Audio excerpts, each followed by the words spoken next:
What the hell am I supposed to do with this inside a Covenant ship? Ah! God damn it, Romeo, you just Wake woke up, me up from a Buttercup. nap.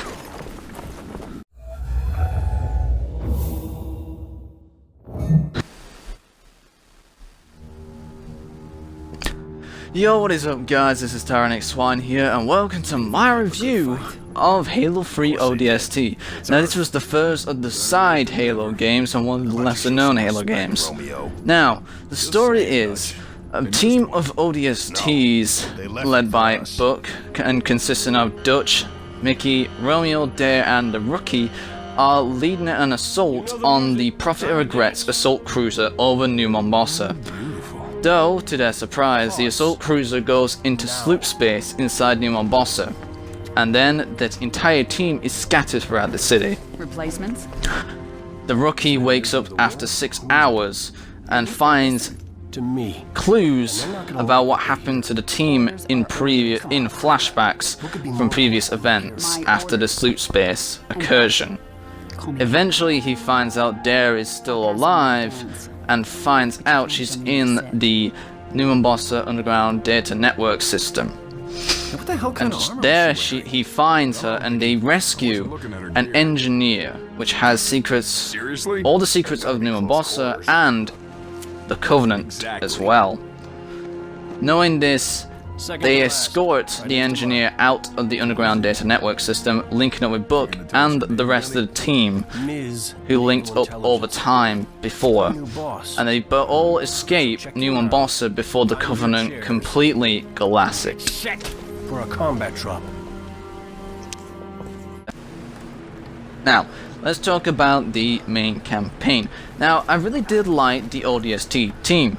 It had very good, very decent characters. They all had something different to them. They all had their unique aspects to themselves, their own unique personalities.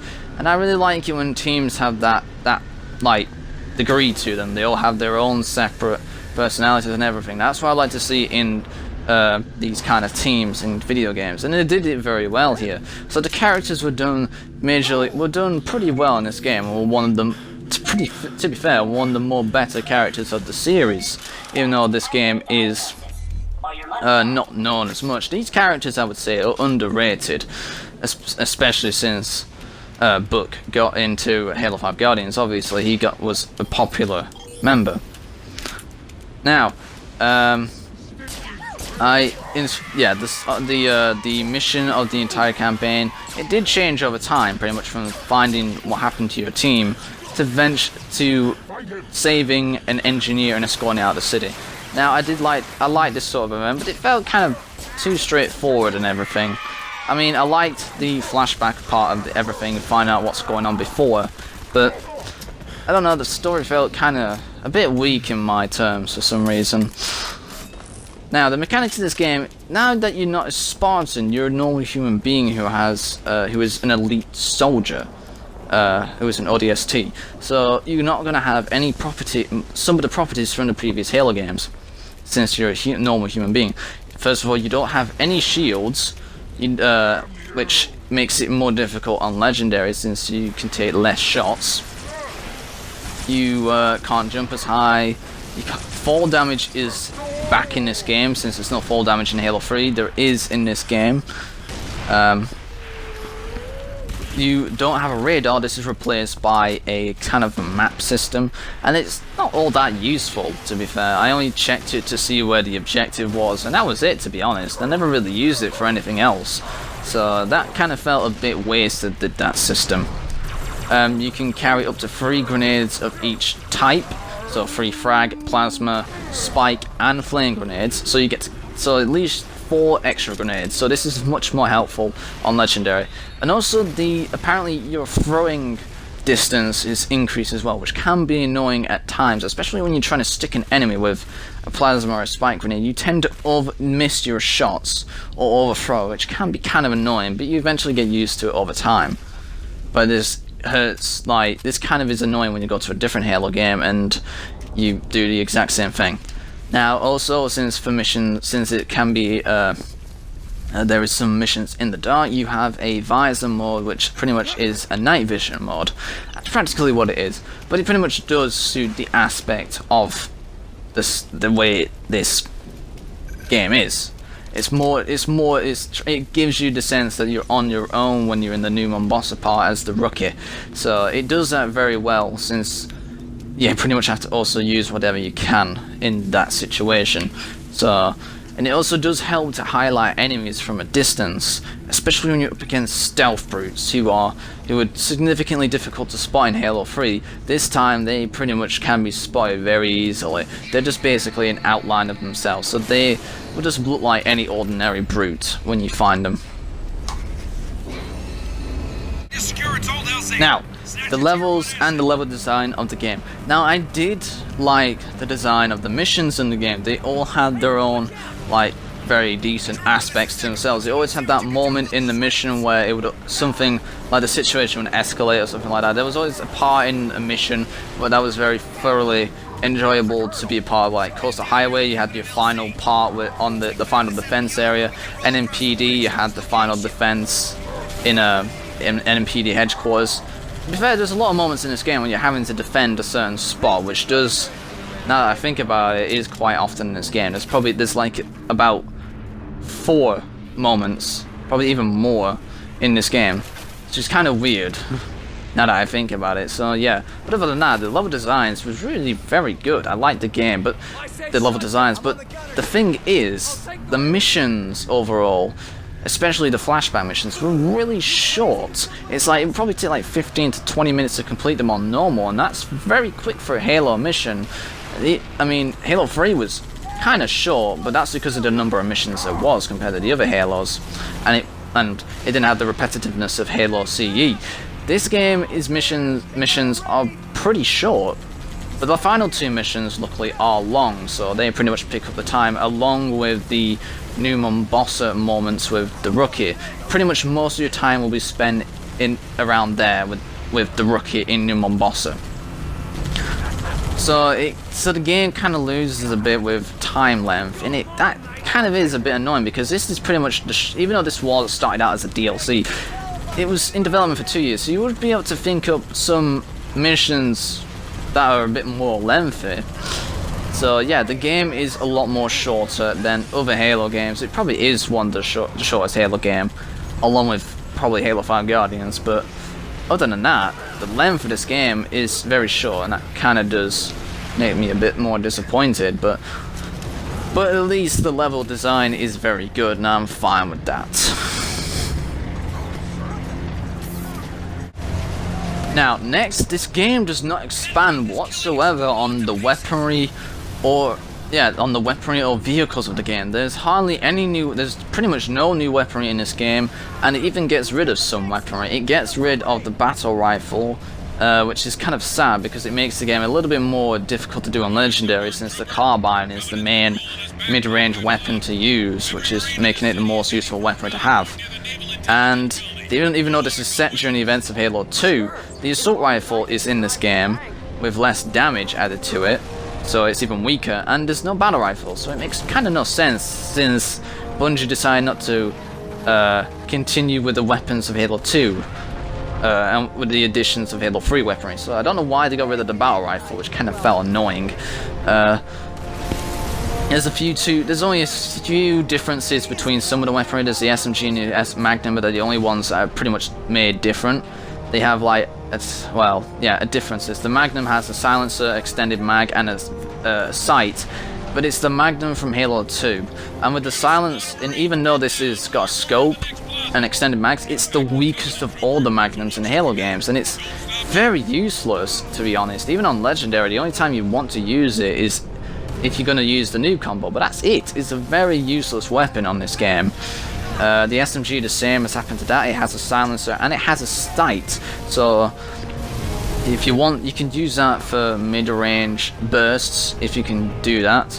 But overall, even that is a bit more is also useless. But it is all right, since it's pretty much the weapon to replace the battle rifle in a way, kinda. But since the silencers, you'd think this game would be more stealth-based, but it isn't. And that kind of disappointed me when I came into this game. I thought there'd be a bit more stealthiness to it, but there isn't. It's just the same as all the other Halos. You just run, you shoot the enemies and kill them. So I was a bit disappointed.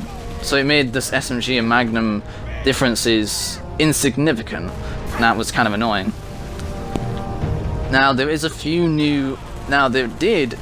more points for different enemy types. They have expanded upon that a bit. You have the same enemy types from Halo 3, which is the brutes, grunts, jackals, hunters, and drones.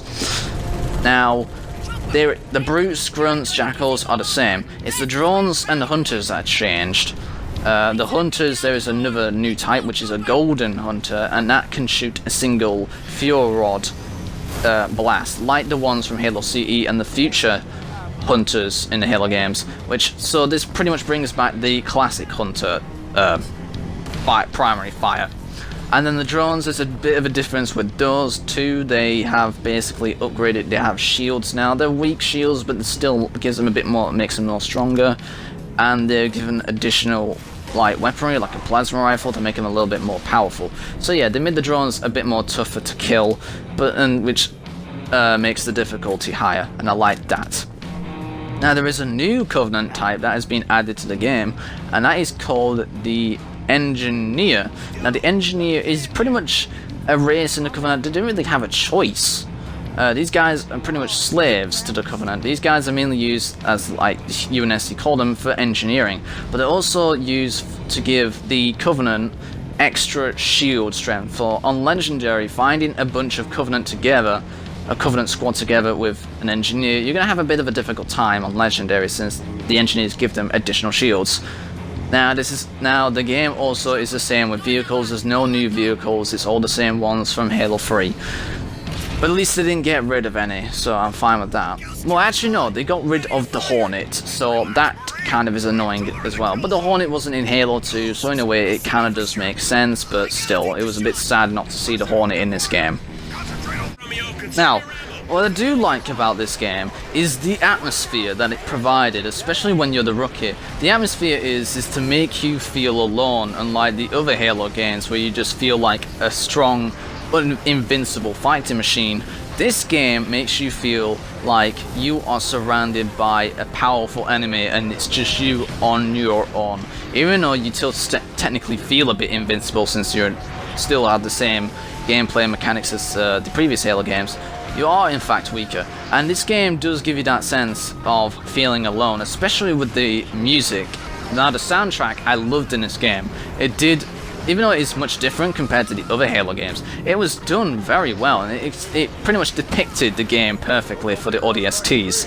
Especially this scene here, this soundtrack here pretty much was an amazing piece, especially for the moment it's in now. But when it comes to the rookies light sections in New Mombasa, in the occupied city centre, that was really done well too. It gives you that sense of feeling of loneliness, and you have to be stealthy and everything, and you have to get past the enemy, even if they're very difficult to take down. And that's what I liked about this game. The atmosphere of the game was done really well, which gives it some points there.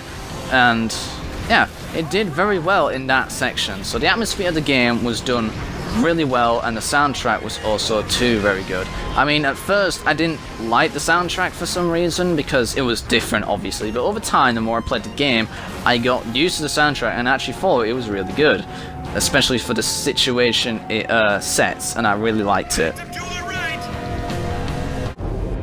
Finally, there is the other part of the game. There is a new thing called Firefight, which is pretty much Halo's own version of Gears of War's Horde mode.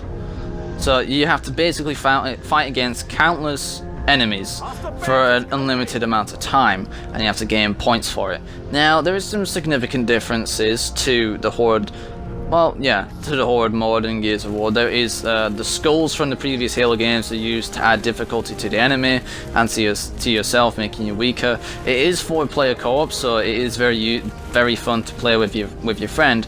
But to be fair, this doesn't really make the game last any longer, because once you got to the high score of all the other maps, then you don't really have much else to do. Plus, the customization isn't that very expansive either, since you can only be like the team members of the ODST team, and that's it.